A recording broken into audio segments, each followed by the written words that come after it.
Bom, Alzheimer de fato explodiu nos países ocidentais. A gente não tem dados muito precisos no Brasil, mas a gente tem, por exemplo, nos Estados Unidos, dados bastante precisos. A gente sabe hoje que das doenças relacionadas ao envelhecimento e à perda cognitiva, que é a perda da memória e a demência, né, o Alzheimer tem aumentado muito significativamente. Se a gente comparar o Alzheimer com outras doenças degenerativas, doença cardiovascular, câncer e doenças relacionadas à parte osteoarticular, você observa que essas doenças clássicas, crônicas, elas estão diminuindo a incidência de alguma forma, por conta do conhecimento, da atuação dos médicos. A mortalidade e a complicação dessas doenças está diminuindo. Mas o Alzheimer não. O Alzheimer está aumentando muito. E existem várias razões para isso estar acontecendo. A gente sabe que existe uma predisposição genética em você desenvolver Alzheimer. Você tem uma apolipoproteína, que é um nome grande, complexo e tudo mais, chamada ApoE. Essa ApoE, ela é um marcador de risco para o Alzheimer.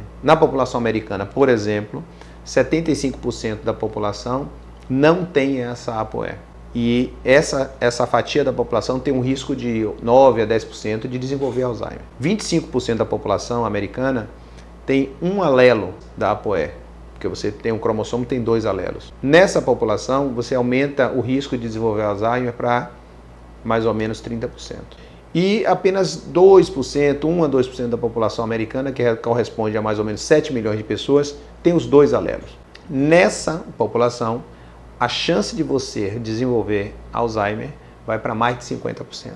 Mas não é uma chance absoluta, ou seja, mesmo você tendo esse marcador de risco para a doença, esse marcador genético de risco, você não tem uma sentença absoluta para desenvolver Alzheimer. E aí é que vem a chamada estratégia de tratar os fatores modificáveis, porque Alzheimer não é uma doença resultante apenas de uma questão genética. Você pode ter uma predisposição, mas você pode não ter a doença. E você pode não ter os alelos, ou seja, teoricamente você não teria, a princípio, a predisposição genética, mas desenvolver a doença, mesmo que em menor quantidade, um percentual menor. O estudo, e vários autores, vários cientistas têm estudado isso e têm associado uma série de alterações metabólicas, infecciosas e de estilo de vida com o desenvolvimento da doença. Então, hoje se sabe, por exemplo, que a atividade física diminui a chance de ter doença degenerativa e demência. Controle e correção de distúrbios metabólicos, baixa de vitamina D, baixa de zinco, uma série de minerais, também está associada à melhora desse padrão. Tratamento de infecções, pacientes que têm infecção crônica por herpes, rickettsia e outras doenças, também, quando tratadas as infecções, também diminuem os riscos de apresentar esse tipo de complicação. E alterações relacionadas ao metabolismo do carboidrato, inclusive alguns conceituam o Alzheimer como diabetes do tipo 3, porque existe uma resistência à insulina cerebral e neuroinflamação. Então, na verdade, a compreensão de que é uma doença complexa, causada por múltiplos fatores, e que o mais importante não é você ter uma bala de prata, mas você ter cartucho de prata. Vários pontos que você tem que atingir para que você diminua a chance de desenvolver a doença. Veja bem, existem vários sinais e sintomas que estão associados e que precedem a perda muito significativa na memória.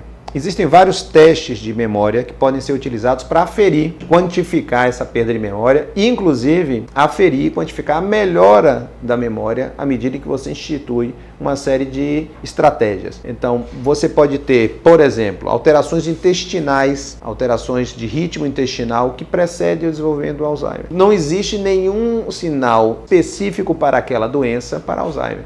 Você pode ter alterações de comportamento, irritabilidade, alterações do ritmo do sono, você pode ter alterações de ritmo intestinal que precedem o desenvolvimento de uma perda de memória mais acentuada. Mas você olha isso muito retrospectivamente. Mas se você estiver atento, e especialmente se você tiver uma história familiar você pode detectar essa manifestação precoce e ser mais efetivo no tratamento e na correção para diminuir a chance da progressão da doença, aparecimento e manifestação de uma demência mais acentuada. Existem medicações que são medicações que trabalham, que tentam melhorar, são chamados antidemenciais, mas nenhuma delas se mostrou muito significativamente eficaz ao longo do tempo. Tem uma melhora, mas essa memória muitas vezes não se mantém e não atrasa a evolução da doença muitas vezes. Então, é aquela discussão que a gente estava tendo aqui. Você não tem uma bala de prata, não tem uma resposta simples para uma doença complexa. Então, respostas simples e fáceis para problemas complexos geralmente são erradas. Então, o que você tem que entender é que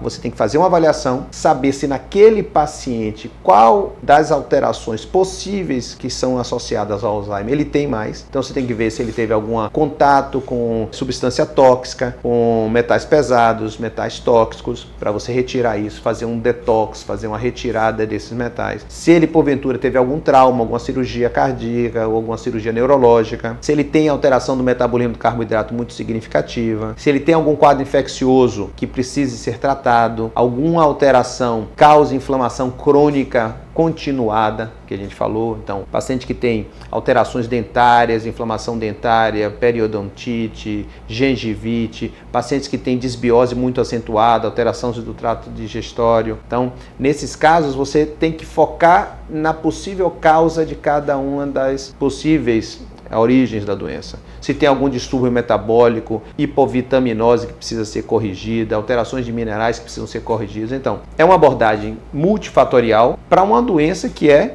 multifatorial. Então, não existe uma solução milagrosa, um tratamento milagroso, ó, tome isso e não faça mais nada. Então, dieta adequada, dieta natural, tratar o intestino, corrigir distúrbios metabólicos, tratar infecções que porventura o paciente tenha, se tem uma herpes continuada, se tem recidiva de herpes e outras doenças infecciosas associadas. Então, é realmente fazer atividade física, melhorar essa conexão do paciente com o ambiente, desenvolver atividades de reabilitação. Então, você tem uma série de estratégias, não é uma doença simples, eu costumo dizer que é uma doença familiar, porque não atinge só o paciente. A gente precisa estar preparado para enfrentá-la, porque a tendência natural é que existe um aumento muito significativo, porque você vai ter, isso é inexorável, o envelhecimento da população.